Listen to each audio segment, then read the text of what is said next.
1985 मा Hollywood actor gym केरीले आफ्नो नाममा $10 मिलियन को चेक काट्नुभयो। त्यसको 10 वर्षपछि मुभी डम एन्ड डम्बरमा उहाँले $10 मिलियन रकम प्राप्त गर्नुभएको थियो। यो हो ल अफ एट्र्याक्सनको पावर। नमस्ते, म रोशनी, मेरो युट्युब च्यानलमा हजुरहरूलाई स्वागत छ। ल अफ एट्र्याक्सन, आज हामी सबैलाई थाहा छ ल अफ एट्र्याक्सन, आकर्षणको नियमको बारेमा। तर पनि हामीले यति धेरै यो अप्लाई गर्दाखेरि पनि, यो नियममा हामीले काम गर्दाखेरि पनि 99% मान्छेको ल अफ एट्र्याक्सन फेल खाइरहेछ। त्यसैले हामीले यो बुझ्नै पर्छ। यो यति धेरै सजिलो पनि छैन। सोच्ने बित्तिकै हामीले आफूले इच्छा गरेको चिज प्राप्त गर्नु यो यति धेरै सजिलो छैन। यो भनेको हामीले ब्रह्माण्डसँग कनेक्ट हुनुपर्छ। 2020 देखि जब सेक्रेट मुभी हेरेँ, त्यसपछि मैले पनि मेरो जीवनमा ल अफ एट्र्याक्सनमा काम गर्दैछु र मलाई मेरो ल अफ एट्र्याक्सनको जुन एउटा सक्सेस आउनुमा 3 वर्ष लाग्यो। किन 3 वर्ष लाग्यो भन्दाखेरि चाहिँ म 0 बाट स्टार्ट भएको थिएँ र मैले त्यो 3 वर्षको बीचमा काम पनि सिक्दै थिएँ र मेरो नेगेटिभिटीहरू सबै हटाइरहेको थिएँ। किनभने ल अफ एट्र्याक्सन भनेको ब्रह्माण्डसँग कनेक्ट गर्ने एउटा शक्ति हो र ब्रह्माण्डसँग हामी त्यतिखेर कनेक्ट गर्न सक्छौँ जब हामी हाम्रो सम्पूर्ण जुन नेगेटिभिटीहरू हटाउँछौँ। नेगेटिभ माइन्डसेटले कहिले पनि हामी ब्रह्माण्डसँग कनेक्ट गर्न सक्दैनौँ। त्यसैले यो बुझ्नै पर्छ। त्यसैले आज किन 99% मान्छेको ल अफ एट्र्याक्सन फेल खाइरहेछ भन्दाखेरि धेरैवटा कारणहरू छ। त्यसैले यो 5 स्टेपद्वारा चाहिँ हामीले ल अफ एट्र्याक्सनमा हामीले चाहेको जस्तो कुराहरू आफ्नो जीवनमा अट्र्याक्ट गर्न सक्छौँ। त्यो 5 स्टेप के हो भन्दाखेरि चाहिँ पहिलो स्टेप छ डिजायर, इच्छा। ब्रह्माण्डले नै हामीले मनमा नै केही कुरा सोच्यौँ र मलाई यो चिज चाहिएको छ भन्यो भने ब्रह्माण्डले त्यो बुझ्न गाह्रो हुन्छ। त्यसैले क्लियर भाषामा हामीले भन्नुपर्छ। कसैले भन्छ नि हैन, धेरैले के भन्नुहुन्छ भने मलाई मेरो जीवनमा सक्सेस चाहिन्छ। तर सक्सेसको परिभाषा के हो त? कुनै मान्छेको लागि सक्सेस भनेको चाहिँ एउटा ह्याप्पी फ्यामिली पनि हुन सक्छ।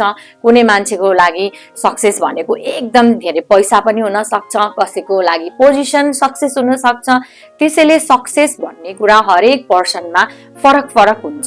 त्यसैले अब मेरो लाइफमा मलाई कुन हिसाबको मेरो लाइफ चाहिएको छ, मेरो लाइफमा कति मनी चाहिएको छ, एउटा राम्रो फ्यामिली लाइफ चाहिएको छ, एउटा गाडी, घर, कस्तो खालके घर, कस्तो खालके गाडी, हैन हो, यो सबै चिज क्लियर हुनुपर्छ।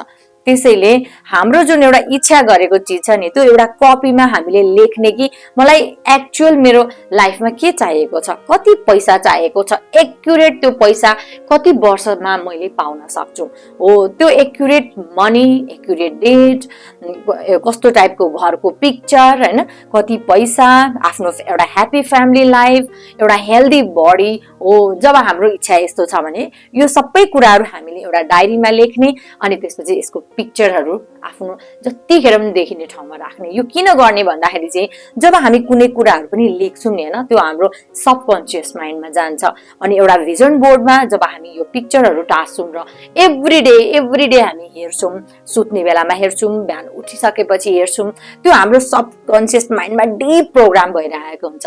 त्यसैले आफूले इच्छा लागेको कुरा क्लियर हामीले भन्नु, लेख्नु एकदमै जरुरी छ। दोस्रो स्टेपमा छ इमोसन। अब इमोसन, यो 99% मान्छेहरू यो पोइन्टमा आएर चाहिँ फेल खानुहुन्छ। किन भन्दाखेरि अब हामीले चाहिँ यो ल अफ एट्र्याक्सनमा जुन आफूले इच्छा गरेको चिजहरू, आफू पोजिटिभ बन्ने प्रक्रिया, हैन, त्यो हामीले प्र्याक्टिस गरिरहेको हुन्छौँ। त्यसमा हामीले भिजुअलाइज गरिरहेको हुन्छौँ, एउटा सम्झिरहेको हुन्छौँ कि मेरो जीवनमा यो चिजहरू आइसक्यो, हैन, मलाई कस्तो फिल हुँदैछ हो, यो कुराहरू। अनि जस्तो वाटर टेक्निक, हैन, पानी खाँदाखेरि जुन हामी भगवानलाई थ्याङ्क यू भन्छौँ, एउटा आफूले इच्छा गरेको चिजहरू वाटर टेक्निक पनि भनिन्छ। यो भिजुअलाइजेसन भयो, हैन, यो अफर्मेसन भयो कि म सक्सेस पाइसकेको छु, मलाई भगवानले रक्षा गर्नुहुन्छ, युनिभर्स मेरो साथमा छ, हैन, मैले गरेको काम सधैँ सफल हुन्छ हो। यस्तो अफर्मेसनहरू जुन भन्दाखेरि, भिजुअलाइज गर्दाखेरि, हैन, कस्तो इमोसन राख्छौँ, कस्तो भावना राख्छौँ, त्यो एकदमै इम्पोर्टेन्ट छ। किनकि हाम्रो सबकन्सियस माइन्ड भनेको इमोसनल माइन्ड हो, लजिकल माइन्ड होइन।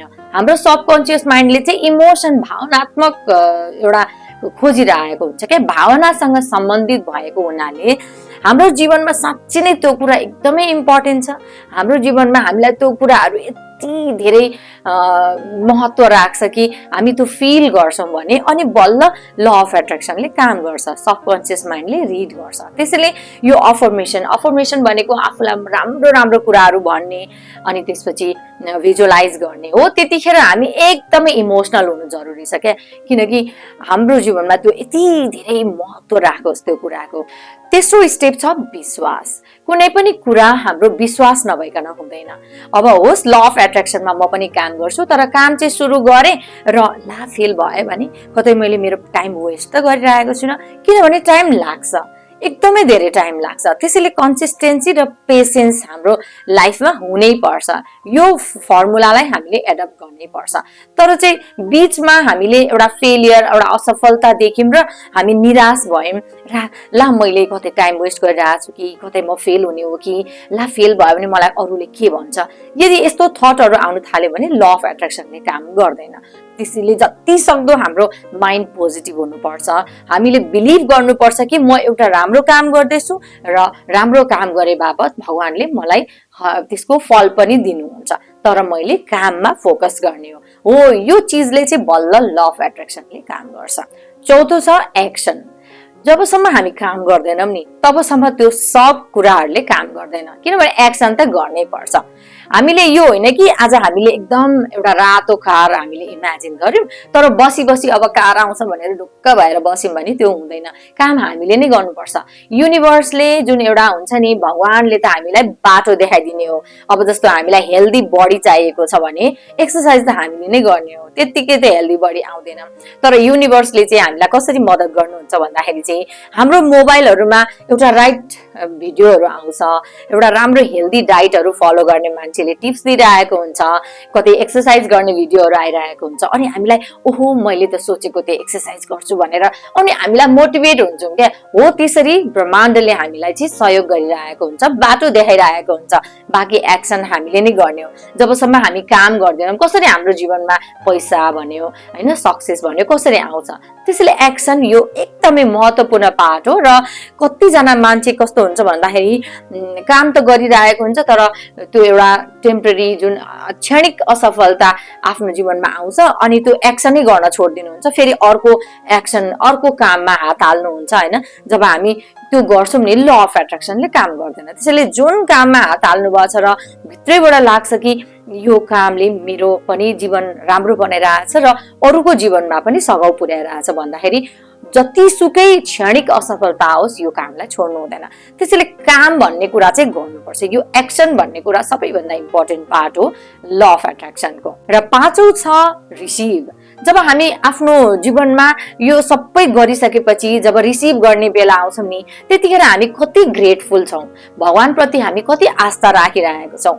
यदि हाम्रो जीवनमा हामीले फल पाएको छैनौँ भने पनि, यदि दुःखमा छौँ भने पनि हामी ग्रेटफुल छौँ कि छैनौँ त्यो एकदमै जरुरी छ। एउटा ग्रेटिट्युड भावना, एउटा कृतज्ञको भावना हामीले राख्नुपर्छ। भगवान आज मसँग पैसा छैन तर खान पाइरहेको छु, आज म भले मेरो सक्सेस आएको छैन तर म काम गरिरहेको छु, मैले यस्तो राम्रो सूर्यको ताप पाइरहेको छु, एउटा फ्रेस एयर पाइरहेको छु, म जीवित छु, यो युनिभर्सलाई फिल गर्नको लागि म जीवित छु भने म किन डराउने होइन। थ्याङ्क यू सो मच हो। यस्तो ग्रेटफुल एटिट्युड जब राख्छौँ नि तब हाम्रो जीवनमा रिसिभको एउटा मौका आउँछ। जब हामी मेरो जीवनमा सम्पूर्ण छ, मेरो भगवानले आज यति धेरै दिनुभएको छ त्यसको लागि कोटी कोटी धन्यवाद भगवान जब भन्छौँ नि तब रिसिभको त्यो जुन एउटा प्रोसेसले काम गर्छ। त्यसैले यो 5 स्टेपद्वारा हामी ल अफ एट्र्याक्सनमा काम गर्न सक्छौँ। त्यसैले ल अफ एट्र्याक्सन अरू केही होइन, हाम्रो दिमागको नेगेटिभिटी हटाउँदै जाने, पोजिटिभ हुने र पोजिटिभ एटिट्युडमा हामी आफ्नो कर्मलाई कहिले पनि छोड्नु हुँदैन। कर्ममा ध्यान दिने, फलमा ध्यान नदिने। भगवान श्री कृष्णले भन्नुभएको छ कर्मण्यवादी कारस्ते मा फलेषु कदाचन। यो कर्ममा तिमी ध्यान देऊ, फलमा तिम्रो हात छैन, कन्ट्रोल छैन, फल म दिने हो। र हामीले जति राम्रो कर्म गर्छौँ एउटा पोइन्टमा आएर फल उत्तिकै प्राप्त गर्छौँ। हजुरहरूलाई यो भिडियो कस्तो लाग्यो प्लिज कमेन्ट बक्समा लेखिदिनुहोस्। हजुरहरूको कमेन्टले गर्दाखेरि नि मलाई साँच्चै नै यति धेरै ऊर्जा पाउँछु म। हरेक दिन मलाई एकदम राम्रो राम्रो टपिकमा सबैलाई बेनिफिट हुने भिडियोहरू बनाउन मन लाग्छ। त्यसैले कमेन्टमा लेखिदिनुहोस्। यदि मन परेन भने पनि कमेन्टमा लेखिदिनुहोस्, किनभने किनभने म सधैँ सिक्ने कोसिस गरिरहेको छु। हामी जति सिक्छौँ त्यति ज्ञानी बन्छौँ। त्यही भएर हजुरहरूको कमेन्ट एकदमै महत्त्वपूर्ण छ र अलरेडी हजुरहरूले सब्स्क्राइब गरिसक्नु भएको छ भने थ्याङ्क यू सो मच। यदि गर्नुभएको छैन भने प्लिज लाइक शेयर अनि सब्स्क्राइब गरिदिनुहोस्, घन्टीको आइकनमा क्लिक गरिदिनुहोस् ताकि मेरो भिडियो अपलोड हुने बित्तिकै हजुरहरूकोमा नोटिफिकेसन आओस्। धेरै धेरै धन्यवाद हजुरहरूलाई यो भिडियो हेरिदिनु भएकोमा। धन्यवाद।